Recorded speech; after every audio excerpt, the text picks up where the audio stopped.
Al final del día nos acompaña esta noche el ministro del Interior, Juan José Santibáñez. Bienvenido, ministro. Muchísimas gracias por la invitación.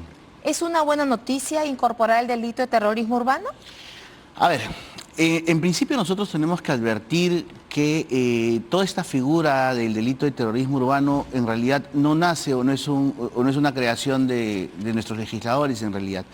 La posición hoy por hoy de Naciones Unidas es conceptualizar el terrorismo no vinculándolo necesariamente a una ideología, como era lo que pasaba en los años 80 aquí en el Perú, sino a relacionarlo específicamente con conductas que tienen por finalidad, ¿qué cosa? Generar terror. Por eso se llama terrorismo. O sea, generan el terror sí, estas personas. Correcto, incluso existe una resolución de Naciones Unidas, que es la 2482, si mal no recuerdo, que establece que las policías a nivel mundial deben trabajar en base a conceptualizaciones que puedan generar una lucha contra el crimen transnacional, contra las organizaciones transnacionales, y lógicamente aquí la principal dificultad que a veces se encuentra en la policía es que, por ejemplo, en Ecuador se vincula, no existe el delito de sicariato, y aquí sí, cuando tú pretendes hacer labores de, en este caso, de extradiciones, encuentras dificultades con delitos de porque no se aplican los delitos. Correcto, por mencionarte solamente un ejemplo. Entonces, ya Naciones Unidas ha referido que en realidad lo que tendría que buscarse, sobre todo con conductas que tengan por finalidad generar terror, como en el caso pues de la extorsión, el sicariato, pero los robos. ¿considera usted pues que la gente cada día ve en la calle que una persona va caminando, viene un hombre con una pistola y le da un disparo en la cabeza? Eso aterroriza a cualquiera. Sí, claro, yo no te estoy diciendo lo contrario. Los explosivos en los colegios. Sí, claro. ¿no? Esto lo que pasa... Se tiene que tipificar de algún modo, de alguna manera nosotros tenemos que tipificarlo y tenemos que ser sumamente drásticos con esta conducta. Pero no solamente eso, sino que adicionalmente todos los entes vinculados a la lucha contra la criminalidad organizada y la delincuencia común tienen que en este caso involucrarse, tiene que haber sinergia. Es increíble, y yo lo refería en diversos comentarios a la prensa, que por ejemplo en nuestro caso la Policía Nacional investigue, detenga, ponga a disposición del Ministerio Público y al final el Ministerio Público los termina soltando o sea el Poder Judicial. Mira el caso de Barranco, el caso de Barranco hace 2 días, los propios vecinos ejecutan el arresto ciudadano, que es absolutamente legal. Eran reincidentes, ¿no, ministro? Eran reincidentes. Sí. Y lo que dice la magistrado, al momento que emite la resolución, dice, no, es que ya el Código Penal fue modificado y por tanto yo solamente puedo dictar prisión a partir de 5 años para adelante. Falso, eso no es así. Sí, porque si el juez lo determina, una persona se puede ir a prisión 1 año. Sí, por supuesto que vamos a tocar ese tema porque entiendo que usted está muy molesto con el Ministerio Público, pero déjeme cerrar un poco el tema del terrorismo urbano, porque hay una frase en la norma que dice que se actúa con gran crueldad. Dice que si la gente comete terrorismo desde el interior, etcétera, pero agregan una frase que me parece que se adecua a estos tiempos, porque vemos crueldad, cómo asesinan a la gente, cómo siembran el terror. ¿Eso favorecerá de algún modo a la lucha contra la inseguridad ciudadana? Mira, con respecto a esta norma, nosotros como sector interior recién hemos sido notificados para dar nuestra opinión técnica. Pero se ha aprobado en la Comisión de Justicia. Correcto, pero nosotros tenemos la obligación como sector especializado de dar una opinión técnica y es más, y hemos sido citados al Congreso de la República para hacerlo. Aquí yo creo que hay que exponer en realidad que la crueldad no necesariamente puede ser física. Ojo, la extorsión con una llamada es una crueldad psicológica, es mantener en vilo a las personas. ¿Primera vez que se incorpora esto en el código? El terrorismo urbano sí. No, y la crueldad... No, lo que pasa es que la crueldad caso existe en otros delitos como agravantes. Claro, pero en este es fundamental, ¿no? En este es absolutamente fundamental. Y yo creo que lo que sí hay que definir, que la crueldad no solamente, como reitero, puede ser física. La crueldad también puede ser psicológica, porque es absolutamente cruel llamarte por teléfono y decirte que te voy a reventar una bomba, que voy a matar a tu hijo o violar a tu hija, porque así son las llamadas. Sí, claro, así son. Así son. Generan desesperación. Y generan desesperación, crisis. Entonces, Eso también es un ánimo de crueldad. Ahora, usted nos decía que estaba muy molesto porque el Ministerio Público o el Poder Judicial deja libre a delincuentes avesados. ¿Usted ha anunciado una marcha? ¿Usted va a marchar hacia el Ministerio Público? Lo que nosotros hemos informado, y lo digo con muchísimo respeto, es que el Ministerio Público nos convocó para la foto. ¿En qué sentido? Y digo, ¿por qué nos convocó para la foto? Porque para empezar, el Ministerio Público no tenía una reunión, en este caso con la Policía Nacional, aproximadamente un año y medio. Déjeme poner el contexto. Sí. Hubo una muy anunciada reunión entre usted y el fiscal Juan Carlos Villena. ¿Esa reunión fue para la foto? Claro, ¿y por qué fue la reunión? La reunión fue porque ante los medios de comunicación nosotros exigimos poder reunirnos y enviamos la documentación. Cuando se generó la reunión se adoptaron diversos acuerdos. Una de esas conversaciones fue que los fiscales de prevención del delito pudieran acompañarnos en los operativos de Amanecer Seguro que nosotros estamos practicando y en donde estamos deteniendo a personas en flagrancia. Solamente nos acompañaron al primero, solo al primero. A partir de ahí no nos han acompañado a ningún otro, a pesar que el general Mariño, que estaba a cargo estas 2 últimas semanas de esos operativos, ha estado oficiando al Ministerio Público. Entonces, no nos acompañan porque las excusas que colocan son diversas. Tengo trabajo, tengo otras cuestiones. ¿Y si no los acompaña el fiscal, no pueden ustedes arrestar? No, por nosotros ejemplo, podemos, si pueden. no, sí, nosotros podemos arrestar en flagrancia y a las personas requisitoriadas.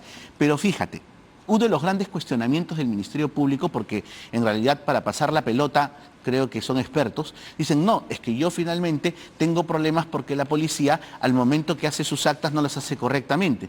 ¿Por qué supuestamente no las hace correctamente? Porque el Ministerio Público no está, pues. Porque la clásica, y esto tienen que saberlo, creo que todos los que han denunciado, es que cuando el policía detiene, llama al fiscal, que el fiscal ¿qué cosa le dice? Vaya avanzando usted, Entonces, yo ya llego. Entonces, y al final, estas son las causas que a usted lo indignan y que provocan que convoque a una marcha. No, es que lo que sucede es lo siguiente, yo no he convocado una marcha, yo lo que he referido... Pero lo hemos escuchado. Claro, lo que he hecho mención es lo siguiente. A la prensa. Lo que he hecho mención es lo siguiente.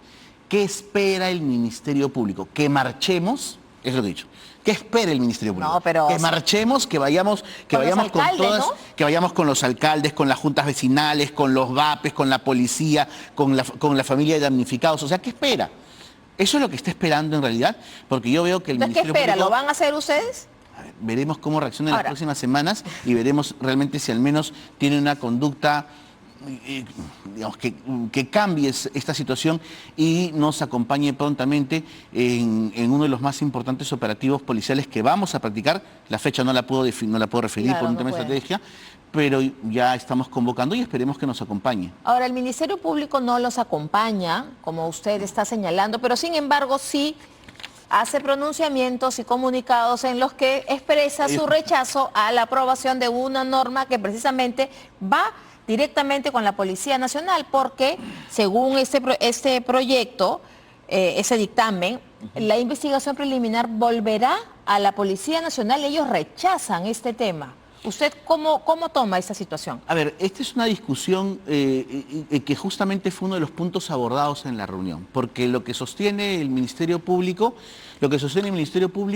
es que ellos no pueden finalmente obtener resoluciones del Poder Judicial de detenciones preliminares o alguna decisión dictada por un magistrado porque las actas de los policías están mal hechos y por tanto el policía no sabe investigar. Yo te hago una pregunta, si el propio Código Procesal Penal establece que el encargado de la investigación es el fiscal, entonces, ¿quién es el encargado de revisar y de verificar todas esas cosas? El fiscal. Es el fiscal. Entonces, aquí lo que nosotros sostenemos es que contamos con una Policía Nacional que está suficientemente capacitada para hacer un análisis del delito. Ahora, que antes lo hacía.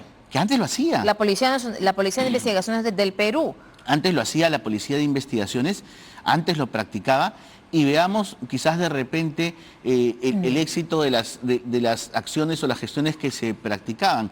Creo que el sistema anterior probablemente era más beneficioso para la colectividad que el nuevo sistema en donde se entrega, en este caso, todo un tema de investigación a un Ministerio Público. Ahora, y es más, el Ministerio Público ahí sí convoca una marcha. Sí convocan, ¿no?, a una marcha al final, pero convocan a la ciudadanía, a todas las instituciones democráticas. Yo quiero ser claro en un tema, y probablemente esto es lo que yo voy a decir, suene bastante duro. Por si acaso, el Ministerio Público no es poder del Estado. ¿Ah? No es poder del Estado. El Ministerio Público es una institución del Estado encargada de la persecución penal. Pero acá los poderes del Estado son tres. Es el Ejecutivo, el Legislativo y el Poder Judicial. Entonces yo creo que el Ministerio Público no debería atribuirse facultades o cuestiones que en realidad no le competen. ¿Cree que usted que el Ministerio Público está más bien preocupado en emitir este tipo de comunicados a diario en vez de acompañar a la policía, por ejemplo? ¿Cree que están más distraídos en estos temas? Lo que pasa es que el inconveniente es que el Ministerio Público, y como yo lo he sostenido, no le hace daño a la policía, le hace daño al ciudadano. ¿El Ministerio Público le hace daño al ciudadano? Le hace daño a la sociedad, porque el encargado de la persecución penal, el encargado de asegurarse que un delincuente que es detenido por la Policía Nacional termine en la cárcel, es el Ministerio Público. El Ministerio Público es el que le hace daño a la sociedad cuando no efectúa adecuados requerimientos de detención, cuando da libertad a delincuentes porque sostiene que no hay suficientes o graves y fundados elementos, y son esas acciones las que perturban, en este caso, la seguridad ciudadana. Mira, tú recordarás el maldito Cris que finalmente fue... finalmente ya. Correcto. El señor, meses antes, había sido liberado por una fiscal del Cono Norte. Entonces, y había ya, o sea, si no lo liberaban, probablemente no ocurría el crimen al sereno. Probablemente. Es correcto, probablemente. Probablemente. Lo mismo ocurrió en el caso de esta empresaria que fue secuestrada, la señorita Salazar. Dos de los secuestradores habían sido detenidos 2 meses antes. Entonces, según usted, es el Ministerio Público, cito sus palabras, el que le hace daño a la ciudadanía. ¿Por qué? ¿Porque no colabora con ustedes en la inseguridad ciudadana? Para mí el sistema, en realidad, y digo, porque también, ojo, también nosotros tenemos que reconocer, no podemos ser ajenos a eso, que incluso dentro de la Policía Nacional estamos luchando nosotros contra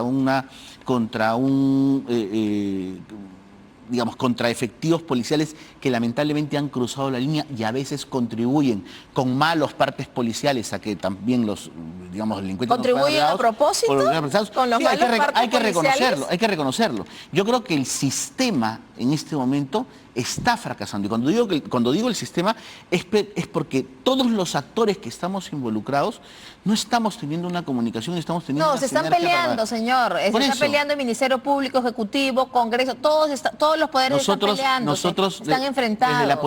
Desde la Policía Nacional, la policía sigue haciendo su trabajo, la policía sigue deteniendo en este caso delincuentes en flagrancia, requisitoriados. Estamos tratando de cumplir con la sociedad, pero necesitamos también de los actores encargados del internamiento de los presuntos delincuentes en los establecimientos penitenciarios. Ahora, hablando de estos enfrentamientos y discrepancias, hay otra norma que ha aprobado el Congreso, la Comisión de Justicia, sobre crimen organizado, y ha generado todo un revuelo porque dicen pues que se va a quitar el factor sorpresa a los allanamientos. La policía o los exministros dicen que no es así, que se puede paralizar una casa, pero hoy día los gremios empresariales expresan su rechazo a esas decisiones y habla concretamente del crimen organizado. Voy a leer solo un extracto de este comunicado. Dice que los gremios empresariales y sindicatos de trabajadores del país rechazan el proyecto de ley aprobado en primera votación por el Congreso de la República, que propone modificaciones en los artículos del Código Penal y otras normas que luchan contra el crimen organizado, debido a que se pone en mayor riesgo la seguridad ciudadana del país. Dice este comunicado, que también añade que es grave que se señale como requisito que las organizaciones criminales controlen la cadena de valor de un mercado o economía ilegal, con lo cual quedarían fuera quienes cometen delitos de extorsión, secuestro y asalto que tienen en zozobra a la población. Eso es lo que dicen los gremios empresariales, que son las principales víctimas del crimen organizado, por decirlo de alguna manera, ¿no? La lucha contra la criminalidad organizada tiene que ser sorpresiva. Tú no puedes avisar cuando vas a allanar un lugar. Solamente tienes que contar con la autorización judicial del juez, que es la que garantiza el debido proceso. Y lógicamente en el desarrollo de esa diligencia los abogados se apersonan. Claro. Pueden participar una vez que se ha ejecutado. Entiendo que esto igualmente va a ser consultado también con nuestro sector, Por eso es que la opinión que estoy dando en este momento es como abogado procesalista. Pero ¿no? usted es ministro. Correcto. No se puede quitar el chaleco de ministro. Correcto, pero como te reitero, cuando sea compartido con el sector, nosotros expresaremos las preocupaciones que tenemos al respecto, pero lo que sí hay que ser claros es que la lucha contra la criminalidad organizada es frontal, sorpresiva y tiene que ser contundente. Pero según el congresista Américo Gonza, que es el presidente de la Comisión de Justicia, que estuvo aquí al final del día, dice que no se quita el factor sorpresa, porque la policía va sorpresivamente, inamoviliza el inmueble y luego se espera que llegue el abogado y se inicia el allanamiento. Es que lo que sucede es que, te reitero, el allanamiento es una diligencia procesal que lo que contribuye es el factor sorpresa justamente para que las personas que se encuentran en este momento sometidas a un proceso no puedan desaparecer graves Pues y si está ahí fundados la elementos de policía, convicción. ya no pueden tocar nada, pues se inamoviliza todo. La policía ingresa y espera que llegue el abogado. A ver, lo que sucede es lo siguiente, en esos instantes pueden ocurrir mil cosas. Si tienes, por ejemplo, estás detrás de una organización criminal que está traficando con drogas, agarra y te pasa la droga por el inodoro, o sea, y ese desaparece el elemento de convicción. Ya, pero, okay. O sea, bueno, hay que eso estar es en válido, ese punto es válido. Ahora, cambiando un poco de tema, ya han pasado 2 meses, desde la suspensión del coronel Harvey Colchado. ¿Cuál es su situación? ¿Lo van a pasar al retiro? A ver, con respecto al coronel Colchado, acá hay una situación. Él está en este momento sometido a un proceso disciplinario por parte de Inspectoría de la Policía.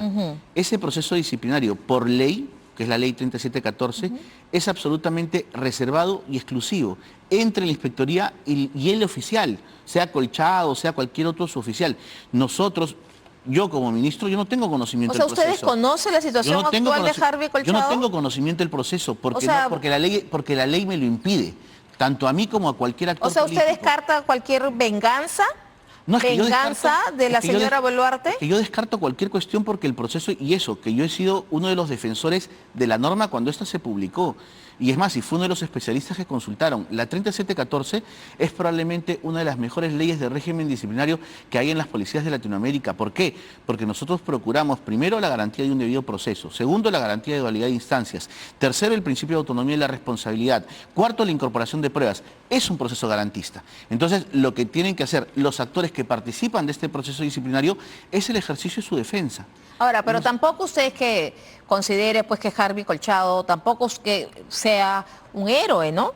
Para mí, y lo reitero una vez más, para mí todos los policías son buenos mientras no se acredite disciplinariamente o judicialmente su responsabilidad. Pero hay un tema disciplinario, porque si no, no lo hubieran suspendido. Es que eso no me compete a mí, es un tema exclusivamente de la policía y de la Inspectoría de la Policía. Pero usted es ministro del Interior. Sí, pero... ¿Alguna opinión tendrá? No, es que mi opinión... ¿O algún parecer? Como yo te digo, o sea, mi opinión aquí no tiene ninguna validez porque, primero, no soy sujeto dentro del procedimiento y la propia ley me impide pronunciarme.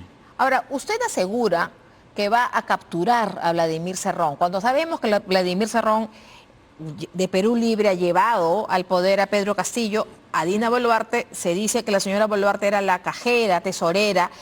Usted dice que lo va a capturar, pero ¿usted renunciaría si le impiden alcanzar ese logro? Sí. Sí, definitivamente. Sí. Sí. Sí. Sí. Sí.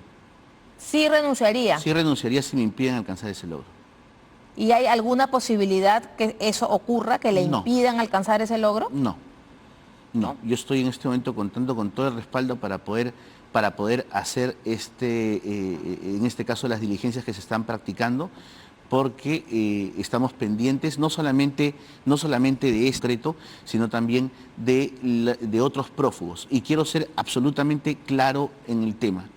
La instrucción que yo he recibido de la señora Presidenta de la República, la señora Presidenta Constitucional de la República, Jefa Suprema de las Fuerzas Armadas y de la Policía Nacional, es capturar a todos los prófugos de la ley. A todos. Habla, Cerrón es el más mediático y el más cercano a la Presidenta, ¿o ha sido? A ver, el señor Cerrón para nosotros es un objetivo policial. Ya lo he dicho claramente incluso en otros medios. Es un objetivo. Y lo que nosotros tenemos que hacer para hacer cumplir la ley es capturarlo y ponerlo a disposición de la justicia. Hay otros prófugos, ¿no? Hablemos de, por ejemplo, Alejandro Sánchez, el dueño de la Casa Zarratea, lo capturaron, está en Estados Unidos, en México, y sigue ahí como en un limbo, y también el exministro de Transporte, Juan Silva, ¿no? Parece que no pasa nada, ¿o está pasando algo? No, a ver, nosotros debemos tener en consideración que en el caso, por ejemplo, del señor Sánchez, estamos ante un proceso de extradición pasiva. Ese proceso de ¿Qué extradición significa extradición pasiva? La extradición pasiva significa que es una extradición a consecuencia de un requerimiento judicial. El Estado requiriente somos nosotros, y en este caso el señor lo que ha hecho antes de ser, en este caso, traído al Perú, ha interpuesto con sus abogados allá procesos constitucionales de habeas corpus o de amparo, cuestionando los procedimientos. Eso es parte de la legislación de cada país. Incluso aquí en el Perú, también la norma habilita la interposición de un proceso constitucional frente a un requerimiento de extradición. Entonces, lo que tenemos que esperar como Estado requiriente es que se resuelva la situación, en este caso, de este señor, para nosotros poder continuar con el procedimiento y traerlo y ponerlo a disposición de la justicia. ¿Y el caso Juan Silva? En el caso Silva ocurre lo mismo, y en cualquier otra persona que pudiera estar en el exterior y que en realidad tenga que ser sometido aquí. Tenemos, por ejemplo, también el caso del juez Inostroza, que está en Bélgica, ¿no? que está en Bélgica en este momento, pero que en realidad tiene que ejecutado el proceso de extradición con las autoridades extranjeras donde se encuentra. Finalmente tendrá que Ahora, fue realmente vergonzoso que hayan habido policías que facilitaron más bien fugas, como la de Juan Silva, por ejemplo, ¿no? A ver, yo creo que es vergonzoso que existan policías, fiscales, jueces, periodistas, abogados que estén involucrados con un tema de corrupción. La corrupción es un cáncer, y lamentablemente es un cáncer que en este momento, por las grandes organizaciones criminales incluso, se ha involucrado con diversas organizaciones. Ahora, pero también, ya que usted lo ha tocado, que es grave que hayan policías, fiscales, periodistas, etcétera, cualquier profesión involucrados en temas de corrupción, ¿no le parece grave que una presidenta en ejercicio esté siendo investigada por enriquecimiento ilícito como la señora Dina Boluarte? A ver, con respecto a ese tema de esas investigaciones, yo tengo una posición bastante clara. Yo creo que lo que debió hacerse es esperar, en este caso, la admisibilidad de la demanda competencial que se está interponiendo por parte del Ejecutivo, porque ahí es el meollo del asunto sobre la discusión si un fiscal o no puede investigar a un presidente en ejercicio. Yo creo que hubo un apresuramiento por parte del Ministerio Público, porque lo que finalmente va a resultar, o sea, ¿qué pasaría si es que en el hipotético caso, el Tribunal Constitucional, que es el máximo ente de interpretación de nuestra Constitución, dijera, oye, el artículo 117 establece un impedimento? Entonces, ¿a qué estaríamos frente? ¿A un show mediático? ¿A una decisión apresurada?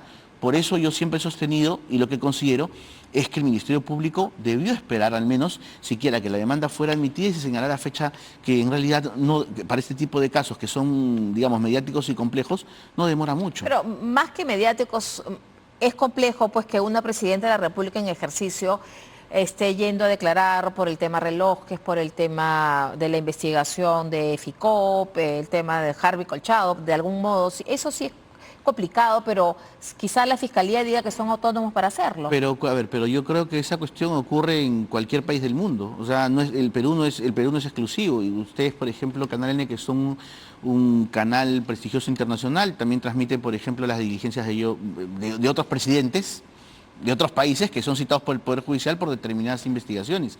Y eso no significa que estemos frente a un cuestionamiento necesariamente en un tema de gobernabilidad. No, yo no digo gobernabilidad, pero es la primera vez, creo, en la historia que se procesa por enriquecimiento ilícito a una presidenta, en este caso en ejercicio. Ese es el punto, ¿no? Pero lo que pasa es que, como nuevamente te refiero, yo creo que la decisión primero fue apresurada. Yo particularmente no conozco ni creo que la Fiscalía pudiera haber presentado algún tipo de elemento de convicción. Finalmente los abogados de la señora presidenta en su oportunidad harán el análisis correspondiente, pero aquí lo que todos debemos sujetarnos es a la ley. A la ley. Y deben también, ¿no cree usted, colaborar con la justicia, la presidenta? La señora presidenta está colaborando con la justicia. Está colaborando y recordemos que la señora presidenta es también abogada, y así como colabora con la justicia también sabe cuáles son sus derechos, claramente. Bueno, le agradecemos, señor ministro, por habernos acompañado hoy en Al Final del Día. Muchísimas gracias a ustedes. nosotros cambiamos de tema porque en el Congreso